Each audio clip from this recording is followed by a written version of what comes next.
Okay, maybe it's no head gasket leak. It's not that often you're happy about something hitting your garage floor, huh? Well, let's take a look. Finally, some stuff started hitting the garage floor to, help me and actually find the leak, and it's starting to look like it's not a head gasket at all. The coolant is actually making it outside, and I guess the airstream is catching it and just blowing it to the back of the car type thing, But you can see here on my plastic that I've removed. And yeah, you don't need to really be too much of a super sleuth to find these leaks once they, decide to actually show up in number type thing. Sorry about that, guys. Yeah, so you can see it's wet here. It's wet on the bottom of the compressor, you can see. But it's relatively dry above that. It's a wee bit of oil. 15-year-old car, we're heading towards, well, it's over 380,000 now, so. And this is looking like the culprit right here. And I never noticed this before. It looks to be right on the edge of the bottom tank, right? Where the crimp comes together.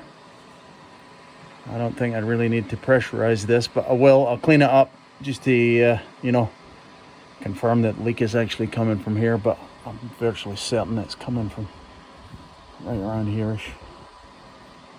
Pressurize it and see. Clean it, pressurize it, we'll see. So just in the interest of continuity, I should probably show you guys. It's only lost about the width of the fill line there. So it's lost very little coolant over the, I don't know, what's it been, a week or so. But yeah, it's enough to let you know something's leaking. So I'm only going to take it up to about, I don't know, maybe a dozen pounds, maybe just over. That should be more than sufficient because I think our leak is pretty obvious here. But read this. I've seen somebody scald themselves pretty badly one time by taking a radiator cap off. Read this, be careful, especially if you're in a boil over situation. Do not take this off, right? There's a warning on that label. Nobody reads it, but read it. It could, this could be serious. This is nice and cool. My car's been sitting here for a couple of hours now.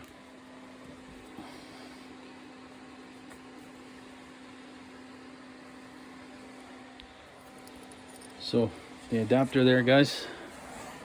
The number 5 adapter out of this kit here. Let me show you the part number. It's that cheapy kit if you're interested. I don't sell any of this stuff, guys. I don't care what you buy or what you use, just so you know what I'm using. Right, so let's get the pump on and we'll pump her up to, as I said, maybe 12 or 13 pounds. Coupled on, just about 13 pounds ish. Let's see.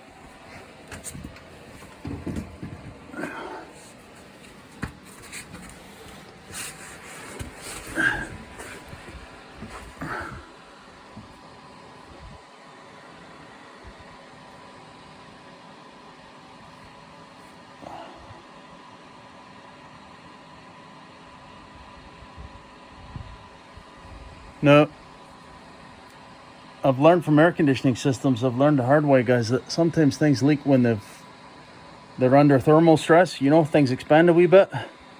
Or sometimes when things cool and contract a wee bit. So just be patient with this. Give it a chance. Because I'm fairly certain the leak is right here. Right here-ish.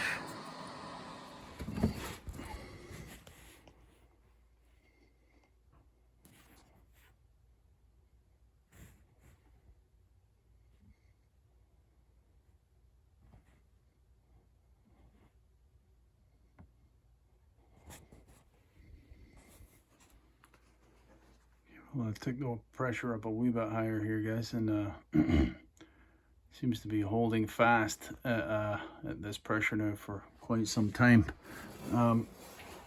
Suspect leak area. Oh, sorry. Here. Looks pretty dry. Although it's difficult to tell, right?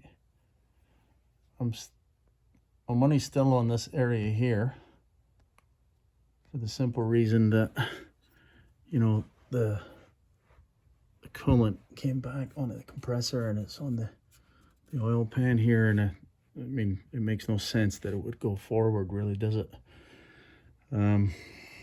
Although who's to say with the eddies of the air as it goes through here, you know, I don't know, it's hard to say.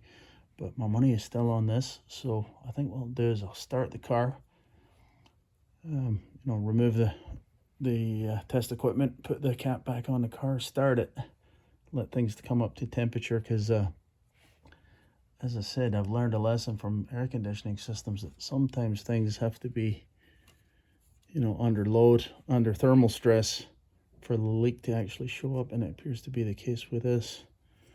But even down on the inboard side on this mount, it looks to be damp, you know, so yeah, I don't know, no certain. Let's see if we can prove it. Okay, so things are reluctant to leak, so I'll just run it in the garage here with the door open, of course, let things come up to temperature and see if that coaxes it to leak. We'll see.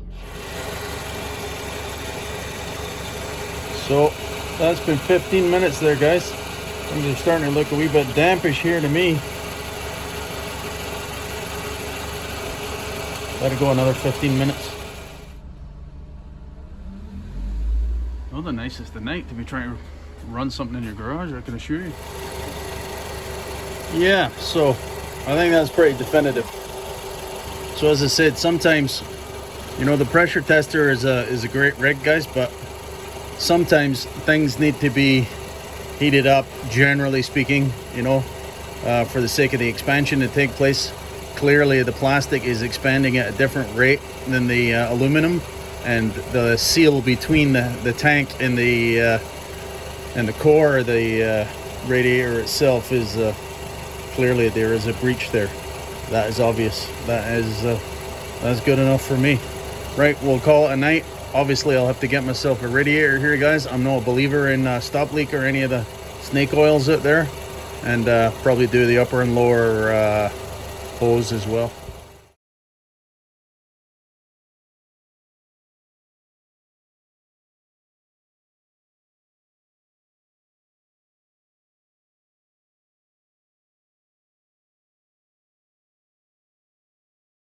Right, that's it, boys. Hopefully you got something out of this. Cheers.